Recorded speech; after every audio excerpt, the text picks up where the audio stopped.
This is the Stabby Road Podcast. Welcome, everyone, to another episode of the Stabby Road Podcast, continuing a string of non-traditional episodes breaking our formula. The entire Stabby Road crew, including my dads, Joe and Sonia, have been stuck at an outpost in Antarctica, and we lost contact shortly after they discovered a dog. So we will hopefully get an update on that next week. But for now, for this week, talking about the movie CUCKOO, we have the better half of the brothers Graydon, my brother. Hey everyone, I'm Jake Graydon, like you said, the better half, and I'm just really excited to be here. I've always wanted to be on an episode. And indie horror filmmaker, Manny. Serrano. That's me. Here to talk about the movie CUCKOO. Manny, do you want to introduce us? He's got a poster right behind for those who aren't watching this on YouTube. Do you want to intro this movie because you were the one that brought it to us? This is like your favorite movie from last year, and it was you that actually got us to watch this movie. Was it? Yes, it was absolutely your word of mouth that got us to sit and watch it. Okay, so we want a plot, I guess. Do intro plot. Yeah. Okay.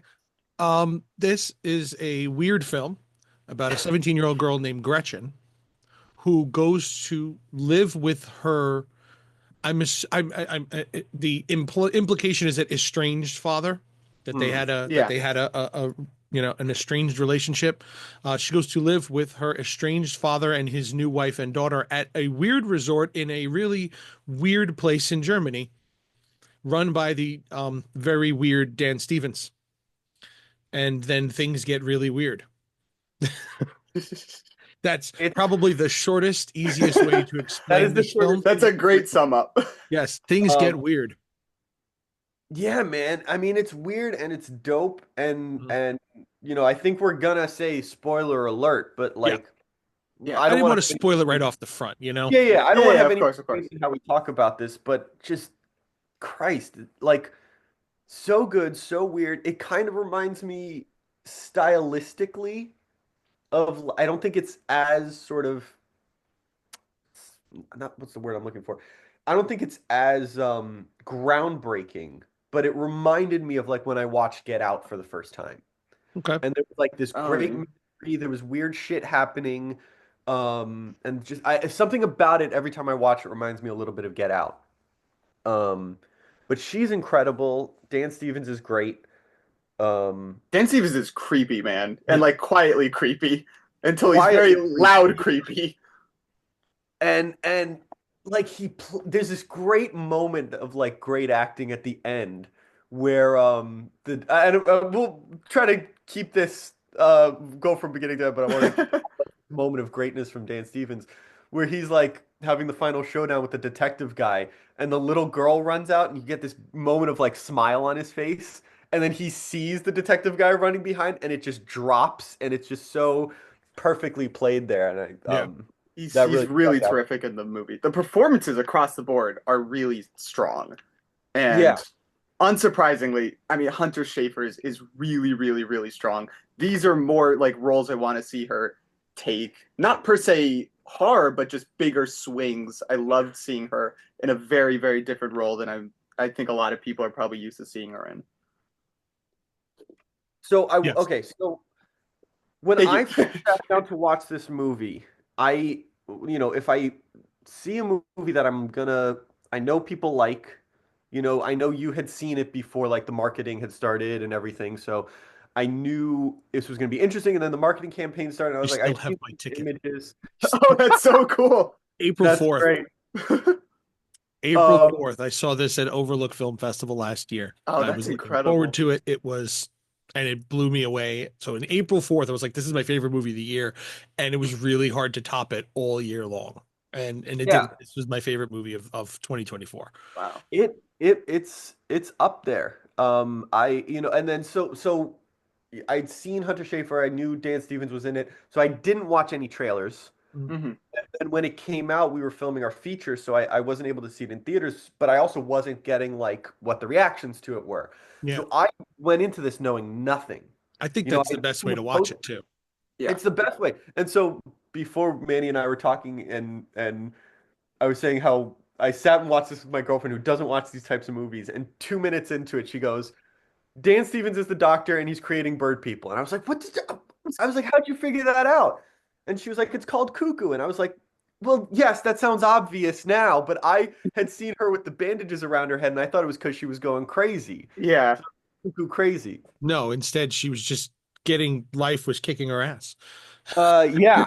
Yeah. Which she goes through a ringer in this film, like on par of like Samara Weaving in Ready or Not. Like she just gets her ass kicked for 80 minutes straight and it just keeps getting worse. And it's so like I love the sequences in this movie. Like there are legitimately great planned out sequences in this film. Like the chase where she's riding her bike. I wanted to bring that up so badly when you said that. Passing and the lights rolling past her, and then you slowly see the shadow of the woman behind her. And you're like, "Whoa!"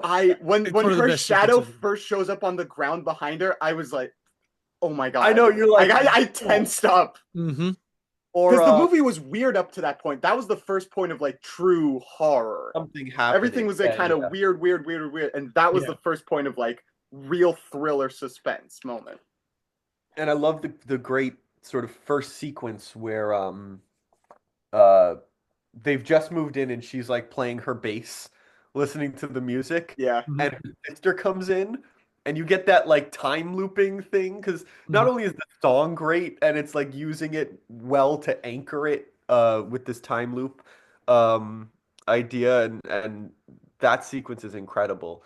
And then I love the sequence where she and the detective guy are planning out their first like stakeout and you get that bass playing underneath and that's like and she's like talking with her family and they're like she can't listen to music and she's like it's just fucking music and it's like three different moments happening at the same time to kind of compound the fact that the cuckoo lady does this time perception warp. So it's kind of like we're seeing her I had something big to say. I don't understand how what that is within this. Like all the other dots connect for me, and that it works for me because it's cool. And I'm not gonna. It doesn't pull me out of it, but I can't connect the dots for why time keeps looping like that. Oh, time's not looping.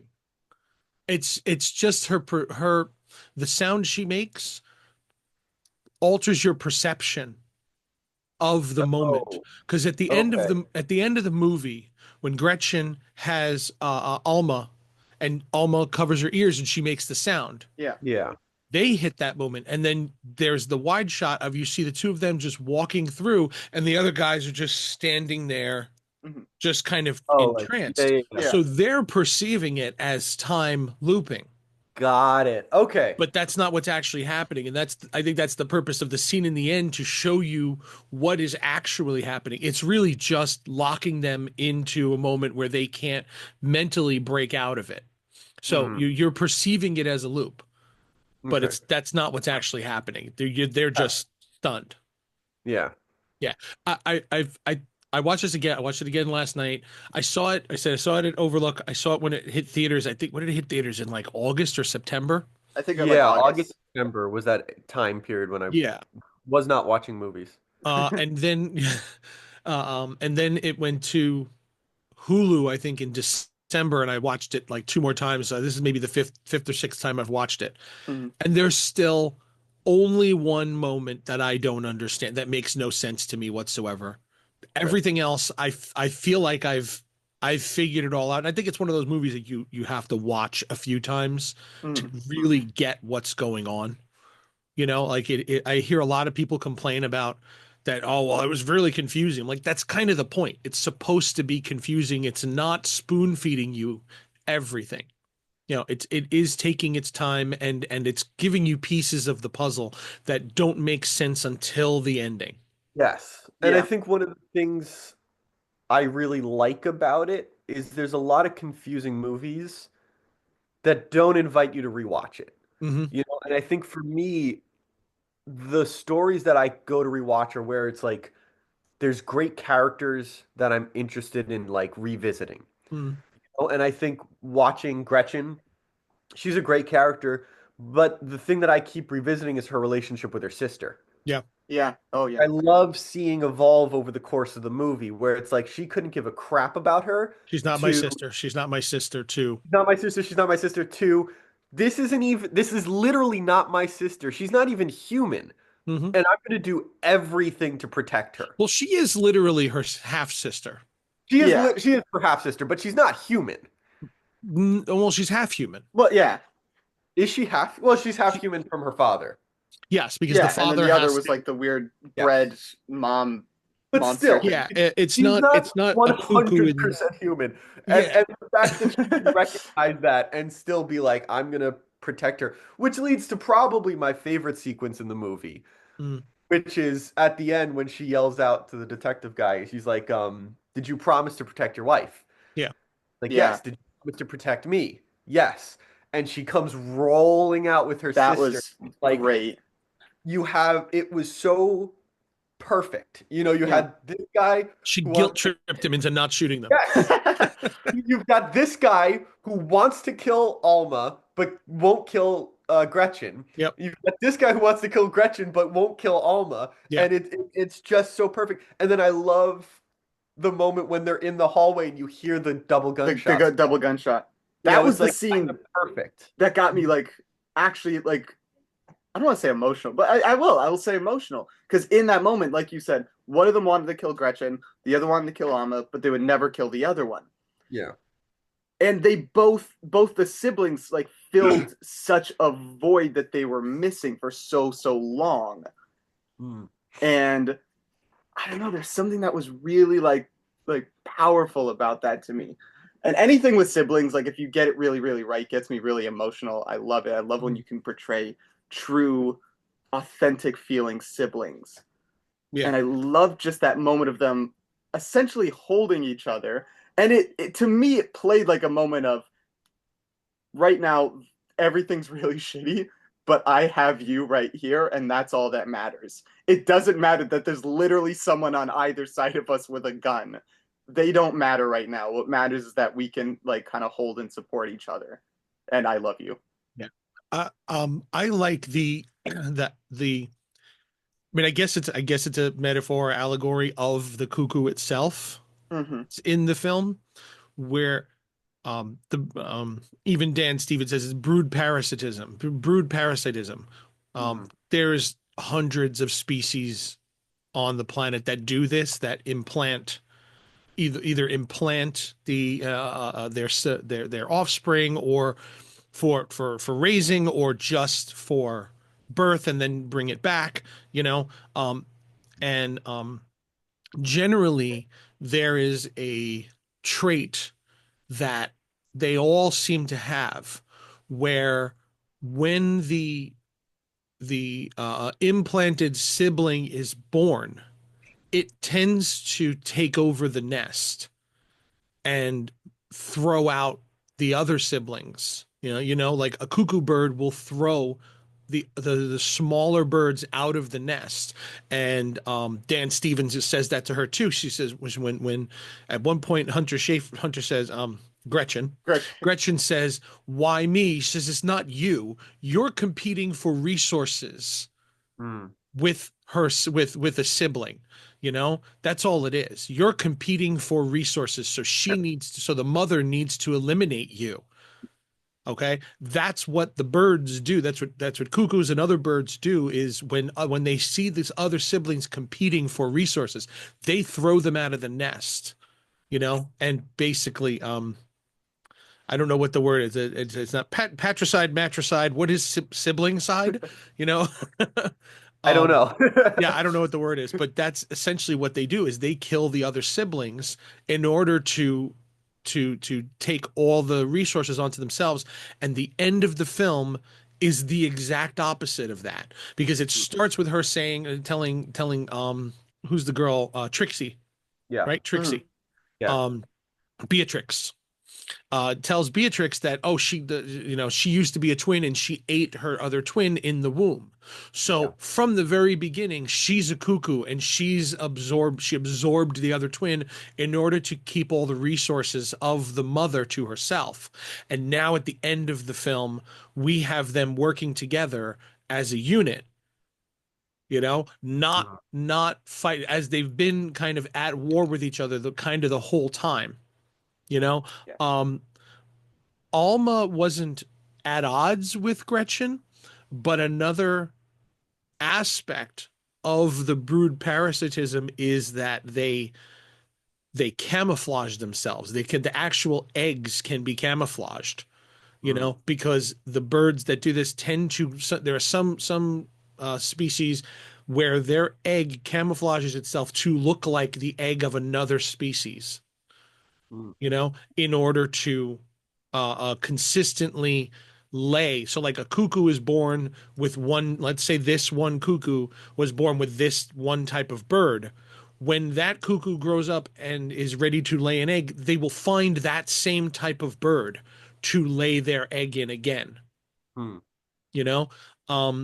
they camouflage. So I think that's almost what Alma was doing in the beginning. Her natural inclination is to kind of get Gretchen to like her so that she's part of it. And Gretchen almost realizes, you don't belong in this nest. You're not my sister. You don't belong here, but by the end they become one solid, they become friends, sisters, and they work together to eliminate the outside forces that are trying to destroy one or the other, realizing that that's the only way they can survive is by being together, And I think that kind of goes into Frankenstein, where it's a couple of men taking over, breeding, and yeah, that's the whole Frankenstein thing.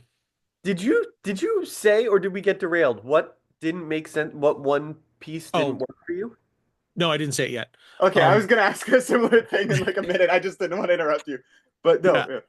Yeah. It's in the end when Koenig comes so we have Gretchen and the detective sneaking around the building, and we have Alma in the bed, and there's the two women, the two other doctors working and monitoring Alma. And then Herr Koenig comes in and says to them, those recordings from those experiments that you're doing behind my back still down under the stairs? She says, yeah, okay. And then he kills them. Why did he kill them? And what are these experiments behind his back that they were doing?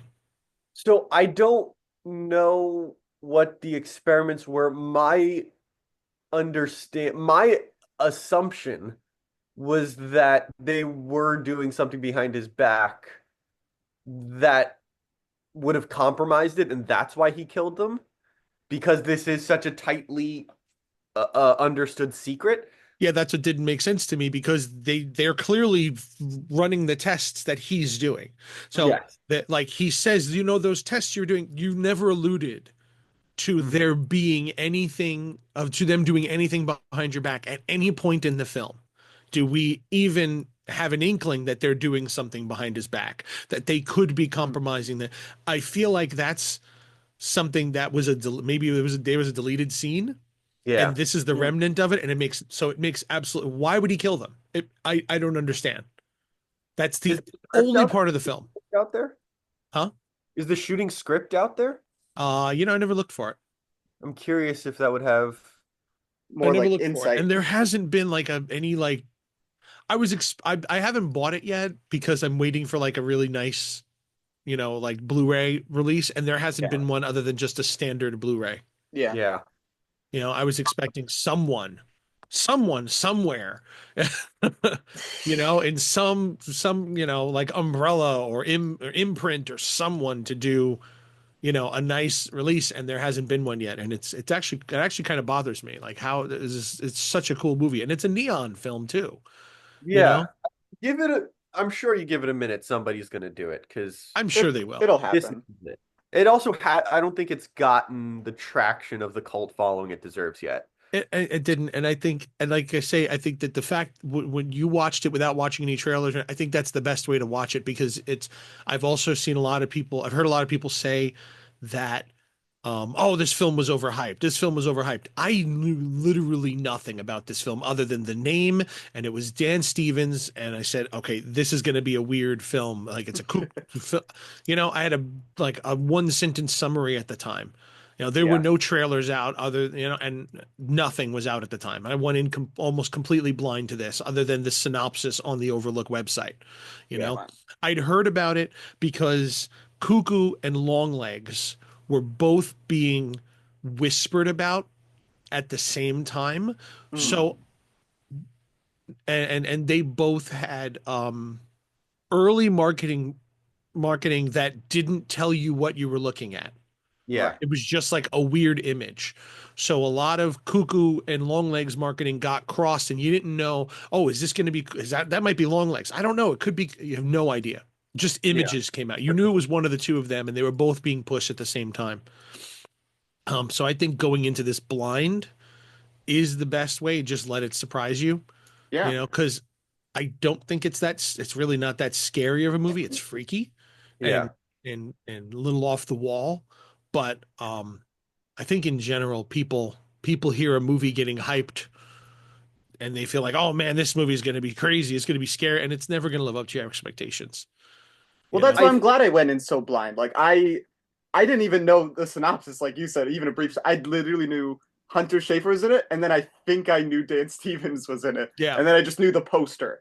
And then I heard how highly you were talking of it. And then Josh wanted to really watch it. So then I was like excited to check it out. And I really went in with nothing. It had nothing to live up to. It had nothing to prove. It just could just stand alone as a movie. And I think it's a really, really strong thriller horror. Yeah. Totally. And I think like in terms of gaining a cult following, it's got a lot going for it. Yeah. Dan Stevens has great stock right now. And like 2024 was the year of Dan Stevens. But a lot of his movies like flop or don't do well, and then years later they get great cult followings. Oh, yeah. Guest or and then Hunter Schafer, like this is other than Kinds of Kindness. I think this is like her only other feature. Yeah. So this is the only time the first time I'd ever seen her. Somebody's gonna find like this movie because of her. Yeah. Wait, man, did you say this is the first time you ever saw her? Yeah, I didn't watch Euphoria. Oh, okay. So I don't think that's up your alley. I don't think you would like it at all. I've seen breakdowns of the cinematography. Yeah, like on YouTube. It's gorgeous cinematography. A friend of mine at work watches it and loves it, and everything he tells me about, I'm like, yeah, it just doesn't sound interesting. Yeah, it doesn't. It's a very like 2019 Gen Z show. Yeah, yeah. And if there's one thing that you're not, it's 2019 Gen Z. It's really not. No, and it's like I understand. It's not made for me. That's it. Yeah. That's all there is to it. It's not made for me.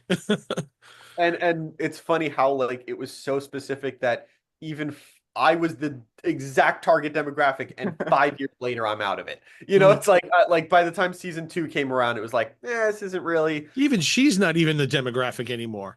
No, even she's out of the demographic. She's playing the character, and she's too old for it. But it's cool that it exists for like, not to get too off topic of CUCKOO. I'm glad that it exists for a specific demographic, and it'll reach those people at the point in time in life where they really need to see something like that. I can appreciate it on that level. When I was young, Kids was the movie Kids. Yeah, that was the movie that spoke to the generation of the time where it's just like we don't do anything. We just walk around from place to place causing fucking havoc, fighting with each other. I just saw that for the first time a few months ago, and I'm like all in. When I first saw it actually pissed me off because it was so accurate. I was like, I hated it. Because I'm like, I knew people like that. I hate them. It stirred, that and My So-Called Life. My So-Called Life is the only thing that I can watch to this day still that just, because it fills me with anxiety. Really? I'm not an anxious person at all. But My So-Called Life, I watch that and I get this pit in my chest. As just thinking about it, I can feel it. Because it was so relevant and so absolutely perfect what high school in 1994 felt like. That's incredible. Yeah. And so I get it. That's why it's like and I know that older generations and younger generations don't really get My So-Called Life. But like, if you were there at that time, it's the reason why I'll never hate Jared Leto. I don't care, as crazy as lunatic as he is. My So-Called Life put him in a place in my mind that like this guy is Jordan Catalano is all of our dreams. And then he became a rock star anyway. I don't know if you've ever seen the show. No, I never did. But I never did. I grew up listening to 30 Seconds from Mars. Oh, Jordan. He played Jordan Catalano, and there's Claire Danes is in it. This was her big breakout. It was only one season, but Jordan Catalano was the heartthrob in who was in a band, and he never learned to read. So so he kind of can do nothing but play music. Because he's kind of dumb, but Claire Danes is absolutely in love with him, and it's the most like toxic relationship between them, but not in the way you would call toxic now. Just in that if you stick with this guy, you're never going to make anything of yourself because he's just going to be a bum rock star for the rest of his life. And then 30 Seconds to Mars came out. I said Jordan Catalano lives. Oh, I'm gonna have to check that one out. That whole era of stuff. You'll recognize a lot of people from that became big later. Yeah. Back to CUCKOO. I was just about to say, CUCKOO. But I love these diversions. This is what makes this so funny. Yeah. There were some little references to other things that I'll spin into something I had Jake do research on today. One was the Akira bike slide that I noticed. The Akira bike slide. The Akira bike slide, she does it when she's getting chased by the bird lady for the first time, and then it's the shot. Dude, if I see the Akira bike slide in anything, I'm fist pumping, I'm cheering, I'm like, this is the greatest movie ever. I don't care what else is in the movie. I see the Akira bike slide, I yell. It's just something we all did back then. If you had a bike, you had to stop your bike like that. I mean, they did it in the Sandlot. They did it in the Sandlot. Every kids movie. They did it in the Goonies. They did it in E.T. Every kids movie did the bike slide. Yeah. Monster Squad. That's how you met Rudy. He did the bike slide. That's right. Yeah. I don't know if this is a reference or if it is the exact location or just a pure coincidence. Dan Stevens' compound, where you first get the bird lady we saw at the beginning of the movie who's attacking Hunter Schafer. Yeah. That looks like the house from Human Centipede. It's the same courtyard design. It's the same giant glass windows. It's oh, interesting. And it's not the sunken pool, which makes me wonder if it's the same location. I haven't seen anything online. Interesting catch. German, I believe. I don't know. Where did they shoot it? I don't know. I don't know where they shot either of them. I didn't care to do research on Human Centipede because I don't like that movie. Really? Dude, I watched it. Okay. So when I was like 16, 17, I was on a mission to watch all those like movies everybody talked about. Human Centipede, basically every French horror film. Human Centipede was the only one I could never get. Could never get it to stream anywhere. I could never and I refused to bootleg it. So I never watched it. I could never find a DVD copy at like the odd bookstore or whatever. And so literally like last year I finally saw it. And holy shit, I fucking hate it. Like there was not like there were no character development there. It looked like shit. There was nothing like I just didn't, and it might be a thing of like you had to be there. And if I had seen it when I was 17, I probably would have loved it. But I don't know. There was something about it I couldn't get into. It really what I remember when I first saw it, it was one of the funniest things I'd ever seen. It was it's nuts. It's not absolutely a horror. It is closer to a comedy than it is a horror movie. It's so over the top. CUCKOO was filmed in western and central part of Germany, in North Rhine-Westphalia and Hessen. Human Centipede was shot in the Netherlands. Okay. So definitely not the same location. So not the same a place. lot like Nope. the same. It looks a lot like that. Yeah, it does. I didn't connect it, but now I'm thinking. I'm actually I'm thinking of the shot with the three of them in the backyard Yeah. and him standing over, and then the building in the background. Like it does look very similar. It looks very similar. Yeah, I mean, it could just be the architecture style of Yeah. the. That's of what I'm thinking. the It's German probably more of a Alps. coincidence than anything. Yeah. Yeah, that movie fucking Human sucks. Centipede 2 is great too. I'm gonna watch Part 3 is pure. I haven't been 15 minutes in it. It's terrible. It's just bad. It's the only movie I ever turned off because I was like, this sucks, and it really doesn't deserve to exist. There's only one movie. Is it Japanese movie Grotesque? Where it's literally with the doctors. Yeah. It's literally just a guy cutting people up for like an hour and a half. Yeah. There's zero plot, zero character. There is nothing to string together. There's a few movies like that. It goes into that Aftermath and Autopsy and Flowers of Flesh and Blood. It's just that's it. Yeah. And look, it's a gore reel. You give me half a percentage of a plot or you pretend to give me a character and I will follow you along, but that movie doesn't do any of that. No, I don't care for most of them either. The Nacho Cerda did Aftermath and people love it, and I'm like, it's just an autopsy.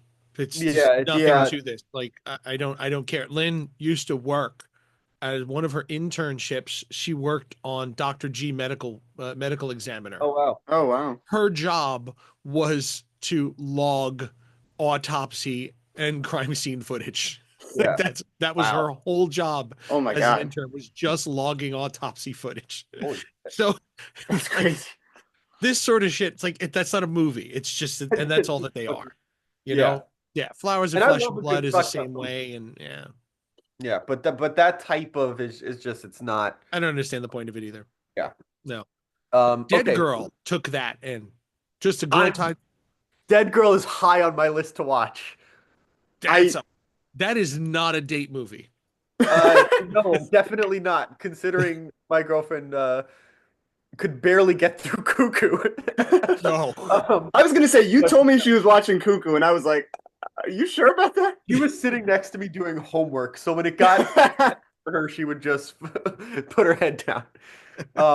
Dead Girl is one to watch by yourself. And then probably not admit to anybody you watched it afterwards. It's a fucked up movie. Yeah, I actually might watch that while she's at work. Okay, so swinging back into CUCKOO, Jake. Yes. We're big Silent Hill fans. I don't know how in Silent Hill you are. Yep. But when the movie, Jake did this twice. We watched CUCKOO and we had watched Empty Man. And both times afterwards, Jake went and goes, "That's a better Silent Hill adaptation than any of the any of the Silent Hill movies." And first movie was great. I'm sorry. I can't agree. Hey, I will defend that Silent Hill. Not get me wrong. That movie was love the Silent Hill movie. Love it. I don't know if I could defend the first Silent Hill movie in court, but I have watched it like 7-8 times since like a year and a half ago. I really love that first one. But Empty Man and CUCKOO are actually better story adaptations of 2 and 3. They are. So do you want to run through some of these like comparisons? Because it is a pretty interesting one. So yeah, like what he said, the second I finished CUCKOO, my very first thought was, this is Silent Hill 3. Okay. And I'm so excited about that because, and I don't know how many people say this, everyone says 2 is the best game. I wholeheartedly disagree. 3 is the best game. I love it so much. Cheryl Mason is like my spirit animal of a human being. I have cosplayed as her. I have like costume. I have a poster on the way that I ordered. I love her so much. And Gretchen reminded me so much in characteristics of Cheryl Mason. I'm assuming people listening to this know something of Silent Hill. If you don't, quickest rundown. First game, there's a father looking for his missing adoptive daughter, and he takes him to New England where he finds a town, Silent Hill. Yeah. Which is basically the first movie. I'm a person who plays video games once and then I don't play them again. But yeah, totally fair. The first Silent Hill I played once, I played like 2 or 3 times back then because that was the only game like that on PlayStation. Yeah. But all the others, like I've played most of the Silent Hill games once. It's done. That's it. I don't go back. So I don't know which movie. I don't know which game was which. That's totally fair. That's why I gave that quick. So the third game follows his adopted daughter when she's 17. Yeah. I feel like a bunch of games modeled after her. They always picked after that. There's so many games that look like, oh, look, it's her again. Look at so many games. So many characters look like Cheryl. So many, or Heather, or however you want to call it. Especially horror games. Yeah. Well, they became the template for how to do horror right or I should say psychological horror. Because there were great horror games before that. Like, I think Resident Evil was like the big template for how to do epic scale horror. I never liked Resident Evil because I'd played Silent Hill first, and then I played Resident Evil, and I was like, Resident Evil was much more of an action game. Yeah. Because that first Silent Hill, I remember when I got the demo for it. Before it, like this was before it even came out. I had just gotten a demo disc. Yeah. And it's just in the demo, you die. Yeah. You don't realize you're just gonna die. They gives you no weapons, and there's these giant bugs, like cockroach-like bugs just come at you, and you're stuck in a corner. And oh my God, the panic that you go through because you're already invested in this game now in the 5 minutes you've been playing.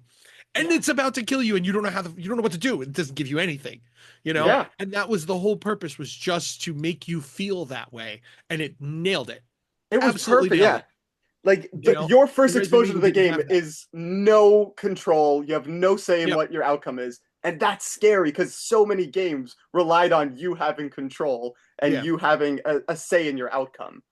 I'm giving a quick recommendation. If you've got some sort of gaming setup now, Resident Evil 7 it's great. Not Resident Evil. It's basically like Silent Hill Texas Chainsaw Massacre. Yeah, no, it's good. So fucked up and scary. I probably got about 4 or 5 hours in and I had to stop. Like I was like, I literally can't keep playing. Like I was dropping the controller because I couldn't look at the screen. I was like, I was having the time of my life because I knew everything that was going to happen, and we were together when he was playing it. And so every once in a while, I would just like cover my mouth because I knew a giant scare would come. He would scream. He would drop the controller. It was bad, man. But it's really freaking good. It is. I don't anymore. I actually just boxed up my PlayStation 4 about 3 months ago because I realized I hadn't touched it in over 2 years. That's totally fair. It was my Blu-ray player, and then I got an all-region Blu-ray 4K player, and that's it. The PlayStation just never got touched anymore. Yeah. So I got to get an all-region because I have a couple Blu-rays I can't even watch. That is true. And there is again, not to get on the offshoot of the offshoot we're already on. There is a DVD I want to order so badly, and I think it's only Region B, and I hate it because I want it, and you can't find it anywhere else. I'm gonna order a Region player right now. Actually, we have to. Yeah. Anywho, what's the DVD? Oh, it's Wendy, the Ben Zeitlin movie. I love it so much. It's the same guy who made Beasts of the Southern Wild. He made an adaptation of Peter Pan, and it is the best version of Peter Pan I've ever seen. Good. It is like super naturalistic. It is very if you're a magical realism fan, it's a great version of Peter Pan and Wendy, and very much its own thing, which I like. I just discovered there is a version of Beauty and the Beast from the 70s that I think was made in Germany, and it's a horror version of it where the Beast is a giant bird. What? He looks like a Skeksis. Like that's what he looks. Yes. That he looks like a Skeksis. I'm literally drinking coffee out of my dark crystal cup. Called Beauty and the Beast? Yes. That's crazy. It was like 1978 or 79 or so, and it's a gothic horror version of Beauty and the Beast. I've never seen it. I can't even find it like on YouTube. I can't find like a version of it, but you can see plenty of breakdowns of it on YouTube. It looks awesome. Yeah. Oh, wow. It's totally. It looks amazing. It looks so cool. I have to hunt this down. This sounds incredible. Yeah. Oh my god! If you find it somewhere, even online, like just find a way of sending it our way. Yes. So, CUCKOO, Silent Hill. We went so far off our already offshoot. It has a lot of like obviously like the superficial similarities. Woman being taken, against her will by her father to far off town. She starts discovering really weird things. This detective guy starts coming up to her saying he needs her help to fight this evil cult. It's got a lot of the superficial similarities, even physical similarities between Hunter Schafer and Cheryl. The thing that I loved so much, and it's what made me think this feels like Silent Hill 3 and a great version of it, is my favorite part of Silent Hill 3 and the true horror that I get out of it is because the first game, I like the cult. They're pretty scary.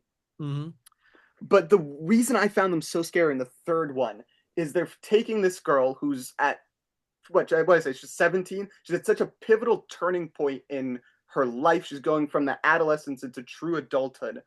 And what they want from her is they want to take away all of her choices and use her for a higher purpose, completely divorced of any decision she wants to make in life, any offshoot, any choice, and every love she has in life. They want to take that from her and just use her as an egg to birth their weird god into the world.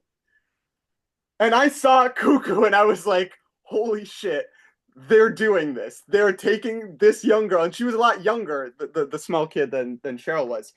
But they want to like implant her with an egg to birth their weird monsters into the world. Because why not? Because we want to play God, and we want to validate our weird cult beliefs that they're not seeing. That at the end of the day, this child has no say in their future. That's completely gone over their heads. And that's, to me, like the true horror. It's what makes Cheryl in Silent Hill such a compelling character. She really is just like, no, objectively, this is so fucked up. And she doesn't run from the cult. She's never kidnapped by the cult. She goes to them themselves and fights them and takes this real leadership role, so much so that by the end of the game, she can take her own name back because she had to hide behind a pseudonym the entire game. I'm saying movie. The entire game, she had to hide as Heather Mason, and by the end, she can be her true self by making all these choices and finding her true self in Cheryl Mason. And that's all I saw in CUCKOO. I was so excited when, and they kind of split her into, not that they kind of split her, she was split in my mind into two characters in Alma and Gretchen. They kind of scratched those two itches in my brain of Heather Mason's sides. I can see it. I can totally see it. And the little bits that I remember of the game, I can see it. It's so wonderful. And the themes of just being normal person, right? And you're trying to figure out who you are in the world, how you're trying to be, and how you want to be perceived for yourself. And you have so many voices, like even her father in Silent Hill is like telling all these things he wants her to be in life because he's scared for her safety. And then you have on the other end, the cult like whispering her in her ear, this is what you were meant to be in the world. But no one's just taking into the account she doesn't want any of this. And even if she does want these things for herself, her choice in that matter is completely immaterial to them. And that's all I was seeing in this, is like this little girl really is just a kid. They're taking her at a point where she gets no say. They're not seeing her as a human being. They're seeing her as this vessel to the next thing they want. And what's to say that that next thing that they create won't have the same feelings as to wanting to be their own person, their own thing? That doesn't matter to them either. They'll probably just use her as another vessel or egg to the next higher up thing. And I got it out of Silent Hill 3. I got it out of CUCKOO. I love just truly these movies where even in the end, you don't find, it doesn't wrap it up neatly in a bow. You don't find your identity. You don't find who you want to be in life, but you find this true need that you need to be constantly the one behind the wheel. You need to be the one making these choices for yourself in the world. And I love that. I love it so much. A girlfriend in the end. Yeah. And also another just superficial thing, the screeching or the siren I always heard, it gave me such Silent Hill vibes, like that Silent Hill screech. Every time the monster made that noise, that's all that was on my mind. I was so excited. I think that was one of my favorite parts of the movie was the sound. Yeah. Where I saw it, the theater sound was phenomenal. Wow. And when that screeching happened, like there were people actually in the theater covering their ears because it was so loud and just reverberated. And I told everybody from that point, like, if you see it, you need to see it in the theater that you know has good sound. Yeah. You know, because this film just sound design is, oh God, it's incredible. And when you hear it properly, wow. Like at this point, I think the best way to watch is to watch it with headphones so that it engulfs you. You know, you can't hear anything but the movie. You know, and there's so many layers, there's so many little things. Like you said, the bass line that she keeps playing, that goes through the movie. It's hidden within the soundtrack itself. It's in there all the, you know, because it's like that's what's in the back of her head. That's, like you said, trying to find yourself. That's where she wants to be. That's what she wants to do. Yeah. You know, so it's almost like that music. She wants to go back to be with her band. You know, she wants to go back there. That's all she's thinking of. How do I get back home to my band? Even though she doesn't say it, it's like that's what's in her mind. You know, because it's like the first real introduction we have to her is the message saying we have a band that needs your voice. The band needs your voice. You know, and it's kind of like that's always in the back of her head throughout the whole film until the ending when again she finds a sister. You know, the sister she didn't know that she wanted, or she didn't want. She has. You know, so she finds somewhere to belong. Yeah. No, I mean the sound design is incredible. The cinematography is incredible. We actually just shot with Jack Kelly. He wrote and we shot his movie called Squawk that is also bird themed, but all over his mood board was was CUCKOO. It was like every shot in the mood board was CUCKOO, and I was like, as the cinematographer, I was like, well, this is a high bar you're asking me to clear. Just It was shot visually. on 35 as well. Oh my, was it It actually? was shot on 35. It looks so gorgeous. That's why it looks the way it looks. does. Yeah. That's really why why it has that kind of, it's modern. It's a modern film that looks a little older because they used those old color tones. You know, everything it's very 70s toned as well. Yeah. Like everything has like this kind of wash and brown and yellow. You know, like in like the hotel itself, it is very old. You got, you know, rotary phones and, you know, a tape recording answering machine. You know, there's a lot of old tech in the film, and then it has that brown and yellow look that all of our parents had in the 70s. You know, and in the 80s, all of our houses, everyone had wood paneling. Everyone had like brown and yellow, orange carpeting and orange couches, and everything had a pattern on it, you know, and it really, and I think that's what does it. Add that to the 35 millimeter of it. It's like when films were all shot on 35, it just creates this look as a whole that makes this film feel older than it is, even though it's clearly a modern film. You know, it just gives also, the feel. I think the story is like a throwback structure. You know, it could be in the vein of like a Stepford Wives or something of that era. You know, it is very. It has that old trippy sci-fi feel to it. Especially Dan Stevens' character, like could have been a character from that time. He would have been played by like somebody else. You know, it would have been like what's the guy who played Loomis, or something like that. You know. Oh yeah. But like a guy as good looking as Dan Stevens would not have been that part. But I love that he does that. I love that he does. Oh my God, yeah, he's the best because he could be an A-lister. I mean, God he could be. I think he totally could be. And Godzilla movies. He 100% could be, but he doesn't want to. He likes doing strange characters. He likes doing things that are interesting and different. And he likes challenging himself. Was he in that? What was the name of that vampire movie? Abigail. Was he in that? Yep. Yeah, I got. Was he really? Wow, I haven't seen it, but I really want to. As I said, 2024 was a year of Dan. He was in Abigail, in CUCKOO, and Godzilla. All I still got to see Dan Stevens in theater 3 times last year. It was awesome. And he's in, what is he in right now? There's another one, there's something coming out that I want to. He's doing, I'm going to shout out, he's doing Zero Day, I was which is just about to. a Netflix show that our good friend and star of Violet Hearts, Kian Gennaro, is also in. Oh, nice. Yeah. Nice. And from my understanding, not just like in the background. I think he has an actual part. The Ritual. Sorry. The Ritual is a movie. Him and Al Pacino. Oh, yes. That's right. Yeah, they're like playing like priests, right? Yeah. Warring exorcists, I think they are. That's two crazy. Exorcists that don't like each other and have to learn to work together. Dan Stevens and Al Pacino in a buddy cops church movie. Like, I'm in. Yeah. And he's in the new Adam Wingard movie too. Is he really? That's so great. Good for him. He was in the last Adam Wingard movie. He was in Godzilla. He did a lot of Adam Wingard movies. Yeah.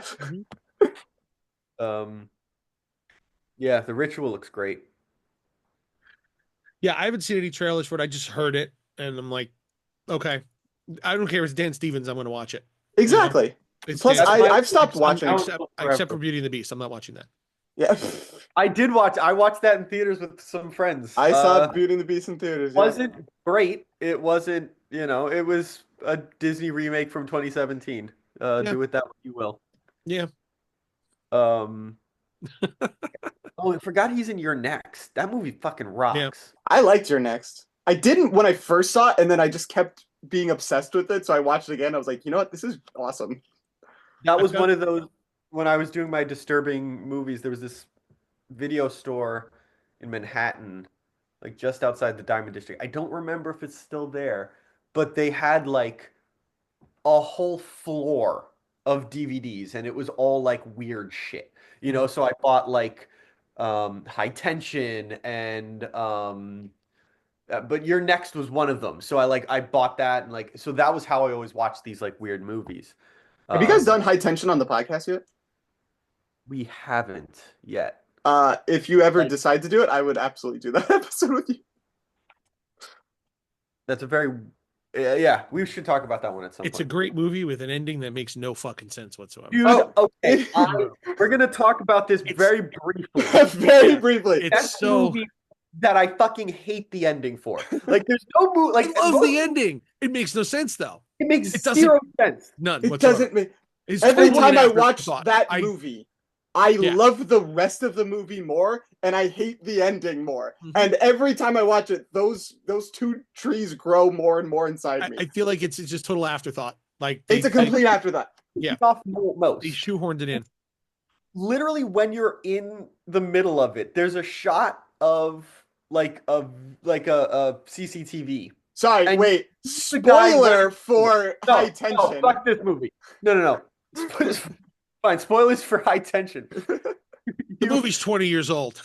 No, I know. I don't know. You haven't watched it by now. TV footage, and you see the guy running through the footage, and I'm like, you just gave up your movie. If you didn't have him in there, then you could have your audience be like, well, that's weird. If you didn't have that in there, it would still make no fucking sense, but you'd have like plausible deniability, or you'd have like it'd be up for interpretation more. I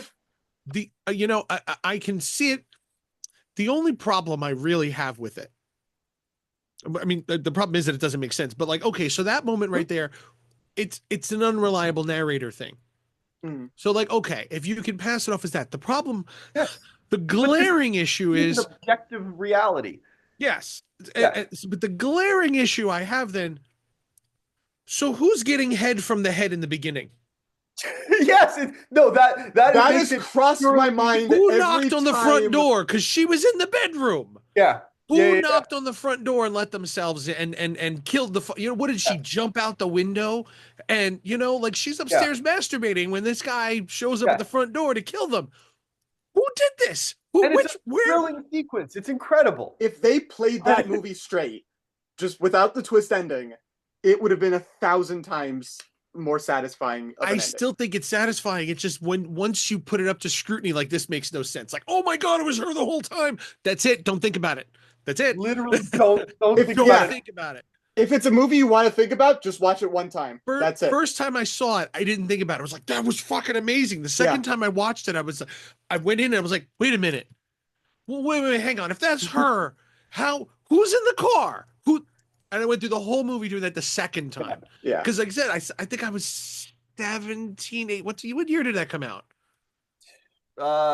2000? I want to say 2001. 2003. Holy shit. I was 23 years old. Wow. I thought it was a 90s movie. I thought it was like late 90s.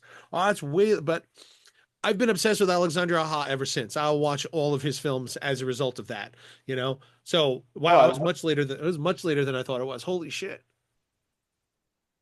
But like, it's so funny because like I said, I went through a tear of all the French horror films from that era. Mm-hmm. Every single one. The new violence was. It's one of my favorite eras of film. Yeah. But like there was not one of those where when I watched it a second time, I had the same opinion. Mm-hmm. Every single one, I had a wild different opinion. It was like, what's the one where the woman's pregnant? Inside. You watch that, it's disturbing. Second time, fucking hilarious. Yeah. Martyrs was like deeply disturbing. Second time, it's like this heartbreaking story of two sisters. Mm-hmm. I haven't rewatched Frontiers, but I suspect I'm gonna have a crazy opinion on that. Frontiers is a French Texas Chainsaw. Yes. Oh, absolutely. I've been Jack Kelly again. Texas Chainsaw is his favorite movie, and I've been trying to get him to sit down and watch Frontiers because I'm like, if you like Texas Chainsaw, Frontiers is the French horror film to watch. That one is incredible. Yeah. But we're gonna have to do a whole show, maybe a whole month of shows on French horror because that is like my favorite era of horror. Just everything coming out of France at that time was incredible. Where did Jake go? He ditched the podcast. It happens. Like we don't have things to do today, Jake. There was also there was a bunch of Spanish films in the 90s that came. There was one movie I just got it and I haven't rewatched it again. I watched it at the time called Thesis. Thesis. And, yeah. I'm gonna search that up. Yes. I just got the re-release. This is the first release in like 20 years of this film. It finally came out because it's I don't know the French government, what happened in the French government, but I don't know what suddenly made this. So you had, this is a total tangent, total side thing. So do you know the reason why Italian films are dubbed? No, I do not. Italy was under a fascist regime for a long time. Yeah. And in I think it was the 50s or 60s or so, the government had to approve all films. Okay. So they would shoot the films without sound and then overdub it. So that when the government would approve it, whatever they would cut, they would just change the lines. Oh, wow. And the Italian film industry got so accustomed to that when the fascists when the fascist leader was overthrown, they just kept doing it that way because it became a signature of Italian film. Oh, wow. So in the 70s, when horror films exploded in Italy, it's because the government was different. So now we could suddenly make horror films. The same thing happened in Spain, and in the 90s, horror films exploded because they were suddenly allowed to. It was illegal to make them beforehand. So you had a bunch of horror films in the 90s. It was just in the Middle East in the late 90s, early 2000s. There was an explosion of death metal. Because suddenly you could do it. It was allowed. It was, and then it all fell apart again. So I don't know the history of I don't know France's government, but I have a feeling that it might have had something to do with that when there was that influx of French horror films in the early 2000s. There might have been something. It was illegal to do it beforehand, and now everybody's letting it out. Suddenly they're allowed to do it, and they do. So every one of these films is in some way or another could be an indictment on the government and everything that they'd been living through. Well, clearly Frontiers is. And this always happened. Like we talked about this in the last episode of Stabby, like on our is horror political episode, because you see every time there's a major political movement or some sort of oppression or a war, there's always not only a boom in the creation of, but also the consumption of horror films. Mm. Post World War II, you've got the giant movie monsters, you know, Yep. and I Berlin Wall. After the Berlin Wall, Germany exploded with horror films too. Yeah. Without diverting again, I assume we'll get a big boom of horror movies pretty soon in America. Oh, I think we're already doing it. Yeah. I think we already are. We're seeing it. When Orange Jesus was elected in 2016, I said, angry artists make angry art. Yeah. Okay. And I feel like it took some time, you know. People were stewing over it and everything, and everything that happened, and then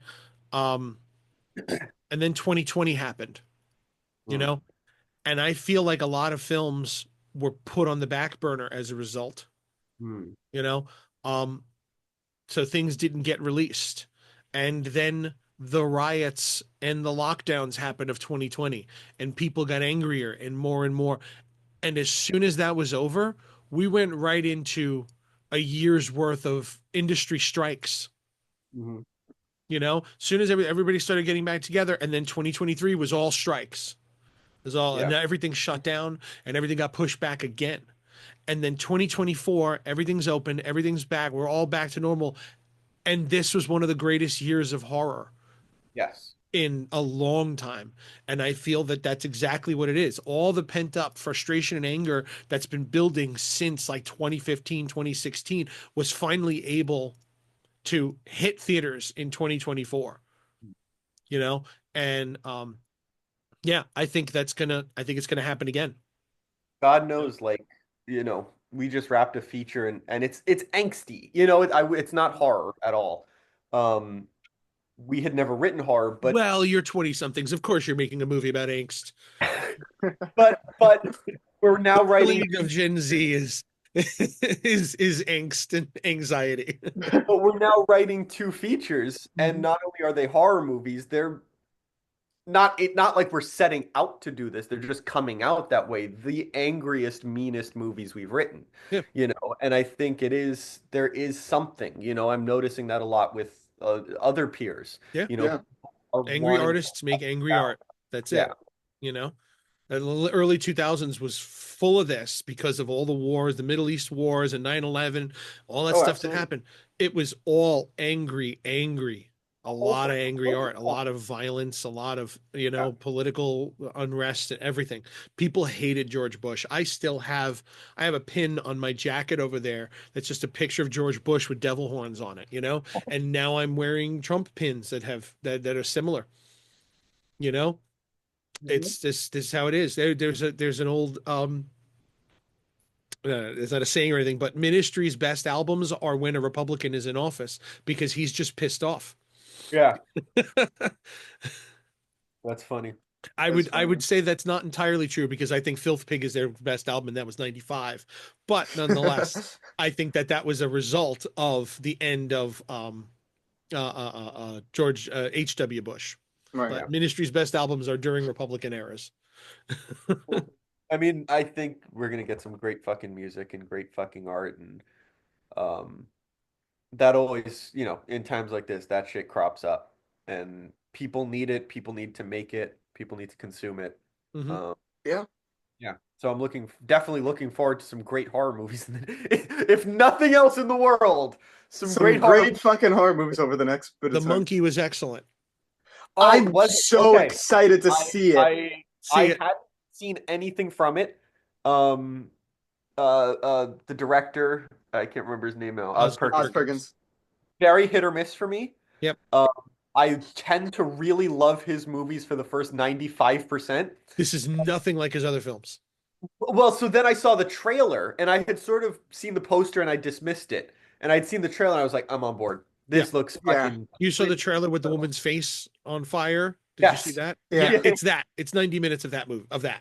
That's so great. It's absolutely hilarious. It's violent as hell.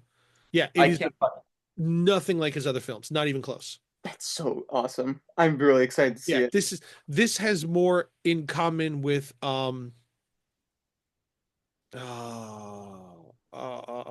Malignant. Okay, It great has move. that feel, that pacing style. It looks like it. It feels like it. It moves like it. It's a lot like Malignant, but it doesn't have that, malignant tumor on the back of it. Instead of it's a cursed monkey.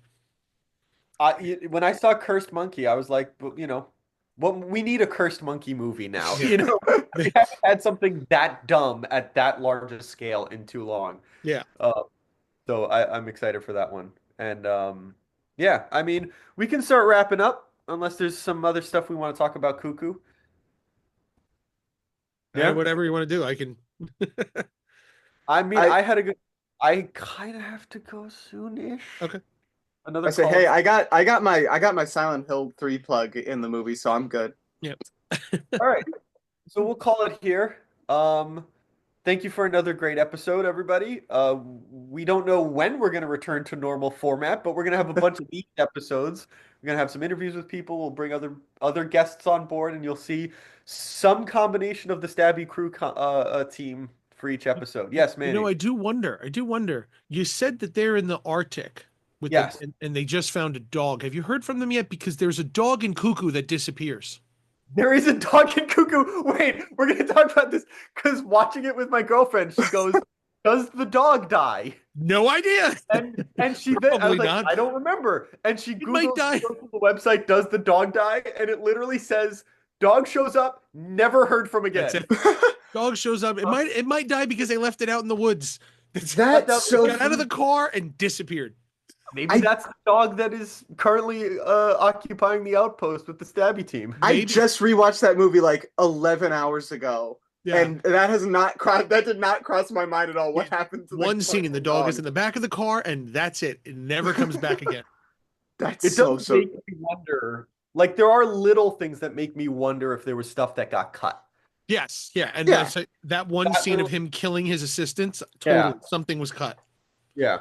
So You know? maybe there's some deleted scenes that'll get released at some point. I would be Maybe. really excited about that. You know what? The movie's an hour 42, so I could see where they would have cut things for time. Yeah. Yeah. I think the pacing is great. Oh, I it think moves. flows Yeah. very well, so it could have literally just been cut for pacing, which is why I'm hoping somebody does like a really good release of this and gives me all the deleted scenes and all the behind the scenes and all the commentaries, and I need it. Well, we know Fangoria is listening to this because they stole the headline for our last episode for one of their articles. Yes. So if Fangoria, if you've got anybody at Umbrella or Arrow that you can talk to about a CUCKOO release, we need Do it. it. Do us a Second favor, Sight, please. or Anybody, please. I would also one of those Second Sight boxes would be amazing. Yeah. I got a couple of those already, making a nice little shelf. I have to start. Honestly, we've got a big shelf with like 4 rows deep of movies, Yeah. and I've got a stack of them on my. And then every time I come over to your place, I'm like, I don't have anything close to what you No. got. It's You need to up way my- less varied than yours. I need to up my collection. It's nothing. It takes, dude. Come on. I've been buying movies since my parents, my mother had a VHS wall. We had a big bookcase full of full of videotapes. So just having a wall of movies has just been my whole life. Yeah. I've got movies in that collect. My first movie, my first DVD I ever bought was Two Girls and a Guy and California, and I still have them. That's crazy. Yeah, I think- so like I've been collecting. I started my DVD collection in '97. Okay, so you were about the same age I was when I started my movie collection, like 16, 17. Yeah, once you get your first job, hey, all right, it's time to start Yeah. buying stuff. Actually, well, no, yeah, no, that's right. I actually had one DVD before, and I had the Typo Negative After Dark DVD, Okay. and Yeah, I didn't even have a DVD player yet. But That's- Typo Negative, like That's crazy. I had the VHS Wow. and I had it signed. So I'm like, when the DVD came out, I was like, okay, well, I got to buy the DVD. Gotta buy it. you know? Anytime there's a movie I love it was that video store in Manhattan I would go to. I had my paycheck was enough that I could spend $30 on movies, which was either two or three depending on the Yeah. movie. Yeah. And then I would watch them over the course of the week, and I would go back next week and I'd buy three more. Yeah. Mine was Kim's Video. I was Kim's Underground on Bleecker Street. That's Is it not Bleecker? still Not Bleecker. I don't know. is Whatever Kim's cross street it was. Huh? Is Kim's Video still around? It's no. It's in Alamo in Brooklyn now. They bought Okay. the Alamo in Brooklyn that they opened that video store in it. Yeah, That's the Kim's Video collection. got it. Mr. Kim started he had a rental store, I think it was the late 70s, early 80s on Avenue A. And he became and then when they opened the Kim's Upground, it was called. That was one on St. Mark's. Lynn used to work there actually. The Upground, that was on the end their video store because he'd had such a collection. It was actually on the NYU list of places to find films for your classes. So they had NYU students all day, every day for years in and out of that place. To the Avenue A, the Upground on St. Mark's, and then Underground. Kim's Underground was, I want to say Bleecker Street. I don't remember if Bleecker Street was this way or that way, but it was on the corner, and it was literally a basement store. And they had a little corner of horror. They had a lot of imports and stuff. Like I got the at the time, I got the Canadian release of Session 9, the Canadian DVD of Ginger Snaps. Wow. Yeah, probably my favorite werewolf movie. The best, yes. I love Ginger Snaps so much. I've seen it so many times. I love it. I think it's the best werewolf movie ever made. 100%. Yeah, I agree. The werewolf is my favorite movie monster, and it is rarely good as a solo monster. It's usually like Monster Squad. It's phenomenal. Harry Potter. It's phenomenal. But like as its own. Yeah. I'm not even a big fan of like The Howling or The Howling is great though. The wolves are amazing.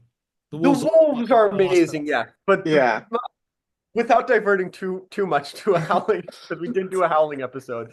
My problem with The Howling is you're not supposed to think it's a werewolf movie. So if you know it's a werewolf movie, half the movie is, well, what's happening here? What's going on? And it's like, I know what's going on.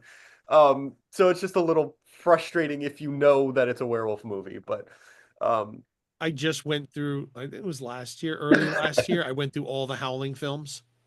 Oh, really? They're pretty fucking terrible. The first one is the best. Part 5 is the second best. Part 5. Part 5. I only saw the first one, so I didn't get anywhere near part 5. There are 7. Yeah. Whoa. 5, right? I figured there was 8. like There's a 8 of them. sequel or 2. 8? There's 8. Jeez. There are 8 Howling films. I watched all of them in a couple of months because I found them between Tubi and something. And I was like, I did that, and I watched all the Children of the Corn. Oh my god! Oh god! There's got to be what 1,000,008 of those. How many Children 11, of the Corn? I think it was 11. I think there's 11 of them, and Part 3 is the best one. Okay. Part 3, in my opinion anyway, of Children of the Corn.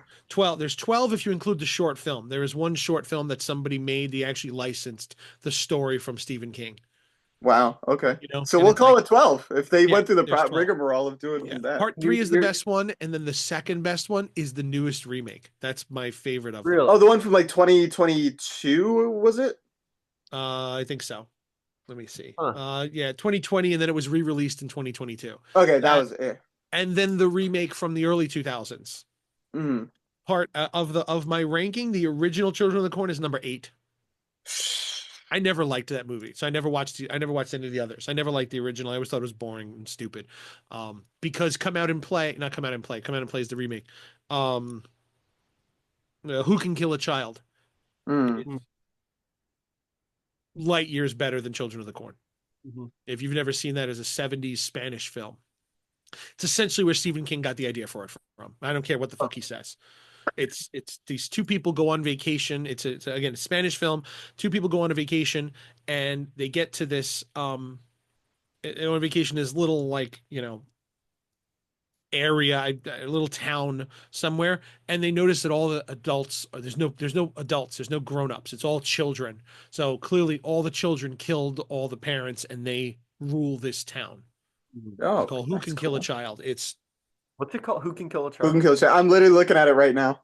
Yep. And then there was a remake a couple maybe 10 years ago called Come Out and Play, which wasn't bad either. But Who Can Kill a Child? Wow. That is a tense film. Manny, every time we talk, my watch list grows. 1976. Yeah, I'm looking at it. Looks interesting. I have to watch it. Yeah, amazing film. It's another one I got I think it's Macabre Video. Mondo Macabre. I think they did the Blu-ray and I got that recently. I'm gonna have to check this out. Yeah, the director of that, there was, you guys know the do you remember six films to keep you awake? Not six films. Yeah, 6 films to keep you awake. No. No, I don't. There was you remember the films to die for, the horror fest. Yeah. Horror fest, films to die for. There was a Spanish series in the 70s, as was 60s, late 60s, early 70s as well. It was just Tales to Keep You Awake. It was a series. I ended up getting that. They redid that as well in the 90s or early 2000s. And it was yeah, I think they were still called 6 Films to Keep You Awake. What was it called? And there was a couple of films. The directors on those ended up being the big Spanish directors that you know now. And God damn, I can't think. I know you can edit this, which is why I'm just. Oh, I'm trying to think of the name of it. I even did one film. One of my own shorts in Channel X is based on one of these films. Oh, and The Baby is the 70s. The Baby, it's not The Baby. Fuck. Let me find this because you need to. Let me see. 6 films to keep you awake. Blame, Spectre, Christmas Tale, The Baby's Room, To Let, and A Real Friend. 6 films. They were Spanish, just like the films to die for. And similar to like Masters of Horror, it was, God damn you fucking pop-ups. Jesus. Yeah, 6 films to keep you awake. What was it? Yeah, I'm looking at them. Hold on. 2006. Blame is Serrano. Blame. I think he's the one. He's the director of Who Can Kill a Child. Okay. So he did one of them. Alejandro Amenabar is one of the producers. Del Toro is a producer. Wow. Enrique or Bizu. These are all shorts. No, they're short features. They're like an hour and 10. Paco Plaza, who did Wreck, did one of them. Okay. The Baby's Room is Alex de la Iglesia, and he did Darkness and The Messengers. Oh, That's the one I based in Channel X. The one with the baby monitor. Okay. Is based on that film. I was like, I want to. And Jaume Balaguero, who did Fragile and Wreck as well, he did To Let in that, which is one of the creepiest fucking films I've ever seen. Like, saying that's coming from you. Yeah, I was gonna say. Yes, To Let. Which one? Wait, which one was that? To Let. To Let. Like Okay. renting, like because they, to let, to rent a room. Yeah, To Let. All right. I'm already writing it down. That's on Tubi. To Let is on Tubi. Is it really? Nice. Only an hour 8. We have to watch that. Yeah, one. they said they were short. They were all like an hour 10 each or something. That and The Baby's Room are the best ones. The others are all really good. Christmas Tale is good because Paco Plaza and Balaguero both did Wreck together. They were the co-directors of Wreck. Okay. If you've seen Wreck. I think I saw, like, I did a watch of all the like found footage horror movies, and after a while, Yeah. I start to Wreck. start to blur together. Wreck is. No, that's like he's investigating a building and there's zombies and Yes. there's like Yeah. I think I saw it. Put very simply. Wreck, or did you see Quarantine? I saw Wreck. I didn't see. American remake, right? Yes. Yeah. And still just as good. I definitely don't think I saw that one. Yeah, I think it was just as good. They changed the ending, which I don't care for. It was still a good ending, but I think the ending of Wreck was better because they're not zombies, and that's what I liked about it. Baby's Room. Okay. Yeah. Well, if I haven't seen Wreck, I will be watching it. Yeah, you should. I think it's I've really only great. seen the first two. There's 4 Wrecks. That's crazy. Oh, Well, it's co-director. They both directed 1 and 2. Mm-hmm. And then they were going to do part 3, but they couldn't agree on what the next one should be. So one of them directed part 3 and one of them directed part 4, and they just went in their own directions with it. Honestly, that's kind of cool. Yeah, I like that's cool. So 3, I've gotten like halfway through 3, and I wasn't crazy about it. Yeah, you know, it's like it's set at I think it's set at a wedding. You know, and I have not watched part 4 at all. So okay, and I have the box set, so I got to sit and watch it one day. Let's see. So anyway, sorry, but yeah, you guys, you should see those. That's yeah, I was gonna say, I think I got them all written down. I think I got them all. Yeah, sorry. I'm sorry for extending your watch list exponentially. Exponentially, but who cares? Exponentially, but I feel like some of these movies, these are like 80s, 90s. All these films came from a lot of this, and it's like that's why I say Who Can Kill a Child? Children of the Corn is just a ripoff of it. That's all it is. He just added a kid's cult to it. You know, he Americanized it, and I feel like he made it boring. All right. So that's all. You want to wrap up the show again? Go ahead. Sure. You want to make a clean ending? I was gonna say, yeah, I do. 19 movies. Yeah. So this has been another episode of Stabby Road. Thank you for joining us this week, and who knows what next week will bring, or next episode. But we'll talk to you then, and we hope you have a great rest of your week. I never know how to wrap these up. I don't either.